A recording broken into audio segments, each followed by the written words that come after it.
নমস্কার বন্ধুরা, আরও একটি ব্লগে আপনাদের সবাইকে স্বাগত জানাই। কেমন আছেন আপনারা? আশা করছি সবাই ভালো আছেন, সুস্থ আছেন। তো যেটা বলছিলাম, দুর্গাপূজার কটা হাতে গোনা দিন বাকি, বেশি সময় নেই। সেই জন্য আমরা সবাই মিলে বেরিয়ে গিয়েছি শপিং করতে, অল ফ্যামিলি। তো আমাদের যেহেতু সবাই জানেন যে পারবিলাতেই বাজার করি, অনেকে হয়তো আসানসোল বরাকর যান, কিন্তু বিশালের নতুন শোরুম ওপেন হয়েছে। অসাধারণ শোরুমটা, মানে আপনি যদি একবার ঢোকেন, আপনার যদি সেরকম বাজেট থাকে, সেরকম বাজেট যদি নাও থাকে, লো বাজেটের ভেতরই ভালো ভালো রেঞ্জ আছে। মানে কি বলবো, 500-600 থেকেও আপনি অসাধারণ জিনিস পাবেন। শুধু যে আপনাকে এক্সপেন্সিভ 2000-2500 যেতে হবে তা নয়, আপনি কম রেঞ্জের ভেতরেও খুব সুন্দর জিনিস পাবেন। আর হাফ আমাদের বাজার হয়েছে উখড়া থেকে, স্টেপিনে করা হয়েছে, হাফ হচ্ছে বিশাল থেকে, কিছুটা হচ্ছে কমল কাকুর কাছ থেকে। চারিদিক থেকে মিলিমিশিয়ে আমরা কিন্তু বাজারটা করছি। তো আমার নিজের এক্সপিরিয়েন্সের দ্বারা আমি বলছি, উখড়া একটা কোলফিল্ড এলাকা, ওখানে প্রচুর নিত্য নতুন ভ্যারাইটির মার্কেট আছে, নিত্য নতুন ভ্যারাইটির দোকানপত্র আছে। কিন্তু বিশাল যেটা এখানে ওপেন করেছে, সত্যি অসাধারণ। মানে আমার ঢুকে আমি পার্সোনালি এত আনন্দ ফিল করলাম, জিনিস নেওয়া তো দূরের ব্যাপার, যে এক্সপিরিয়েন্সটা ছিল দোকানের। প্রত্যেকটা ধরুন ট্রায়াল রুম থেকে শুরু করে ওপরে আপনি কসমেটিক্স, ব্যাগ, এভরিথিং সব কিছুই পাবেন।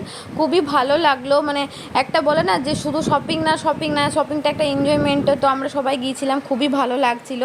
এখানে একটা টামি ছিল, সেই টামিটা বেবি ছিল, মানে অত বাচ্চাদের ক্লোথের জন্য অ্যাডভার্টাইজমেন্ট করার জন্য ছিল। তো আমার বাবু কি করেছে, ও ভাবছে এটা ওর ভাই, ওটা নিয়ে বাড়ি যাবে। সেই জন্য ওকে কলে নিয়ে ঘুম পাড়ানো হলো, খেলানো হলো, খাওয়ানো হলো, কী আনন্দই না ওকে নিয়ে করলো।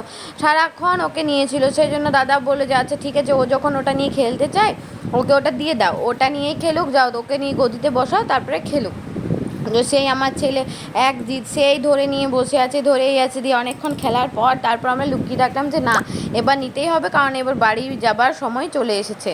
তো ফার্স্ট ফ্লোরটা পুরোপুরি ছেলেদের ভাগ করে দেওয়া হয়েছে, ছেলেদের জন্য আছে। কেমন মানে কি বলবো, 5 বছরের থেকে শুরু করে একদম 90 বছর তক সবই আছে। বয় সেকশন নিচে, ওপরে আছে ladies section, baby section, cosmetic section. তারপরে আপনার বেবি কেয়ারের মধ্যে আছে যেমন সিটাফিলের অনেক রেঞ্জ ছিল। সিটাফিল বলুন, ল্যাকমে বলুন, বা লোটাস বলুন। মেকআপের মধ্যেও ইনসাইডের মেকআপ ছিল অনেকগুলো। যারা মেকআপ সম্বন্ধে কিছুটা আইডিয়া রাখেন তারা বুঝতে পারবেন ইনসাইডটা কিন্তু, কারণ সুগার পপ ছিল, প্রচুর কসমেটিক ছিল। আর তাছাড়াও ব্যাগপত্রের মধ্যে লুই ভিতর বা এইসব যেগুলো ব্যাগগুলো, তাদের 4th কপি 3rd কপি এগুলো ছিল, খুব রিজনেবল প্রাইসের মধ্যে ছিল।